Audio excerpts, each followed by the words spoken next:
Hello everyone, আসসালামু আলাইকুম। Welcome to Safa BD blog.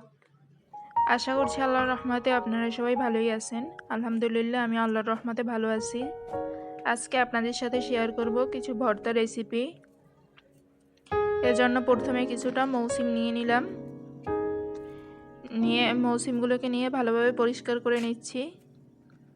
এগুলোর আশেপাশে কিছু আঁশ থাকে, ওগুলো ভালোভাবে বটি দিয়ে ছাড়িয়ে নিচ্ছি। এটা আপনারা কে কী নামে চিনেন অবশ্যই কমেন্ট করে জানাবেন। আমরা এটাকে মৌসুমি বলে থাকি। এটা এটা অবশ্যই ছোটোগুলো নিতে হবে বা কচিগুলো, বড় হলে এটা খেতে ভালো লাগে না। মৌসুমগুলোকে ভালোভাবে কেটে পানি দিয়ে ধুয়ে পরিষ্কার করে নিচ্ছি। এ পর্যায়ে একটা কড়াইয়ের মতন দিয়ে দিলাম কিছুটা পানি,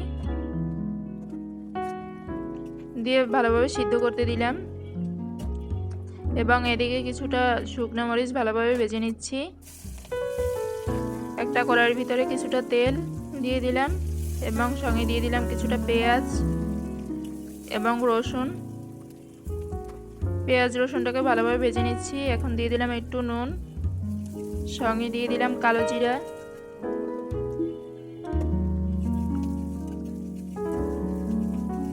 সবগুলো উপকরণকে ভালোভাবে ভেজে নিতে হবে। এ পর্যায়ে দেখিয়ে দিলাম আমার মৌসুমগুলো ভালোভাবে সিদ্ধ হচ্ছে, এখনো হয়নি, আরও কিছুক্ষণ অপেক্ষা করব। ওদিকে আমি কালো জিরাটা বেটে নিব। এজন্য কালো জিরাগুলোকে পাটায় ঢেলে নিচ্ছি। সঙ্গে দিয়ে দিলাম কয়েকটা শুকনো মরিচ। ঝালটা আপনাদের পরিমাণ মতো দিবেন। এটা ঠান্ডা, জ্বর বা শরীর ব্যথা যে কোনো কিছু হলেই এই কালো জিরা এবং রসুনের ভর্তাটা খাবেন, দেখবেন খুব ভালো ফলাফল পাবেন। কালো জিরাটা কিন্তু আমাদের স্বাস্থ্যের জন্য খাওয়া খুবই উপকারী। ভর্তাটা কথা বলতে বলতে বাটা হয়ে গেল, এখন তুলে নিচ্ছি। এদিকে মৌসুমগুলো সিদ্ধ হয়ে গেছে, একটি বাটিতে তুলে নিলাম। এখন একটা কড়াইতে পেঁয়াজ, রসুন এবং কিছুটা চিংড়ি মাছ ভালোভাবে ভেজে নিচ্ছি। এ পর্যায়ে দিয়ে দিলাম সিদ্ধ করে তুলে রাখা মৌসুমগুলোকে, সেগুলোকে ভালোভাবে ভেজে নিতে হবে।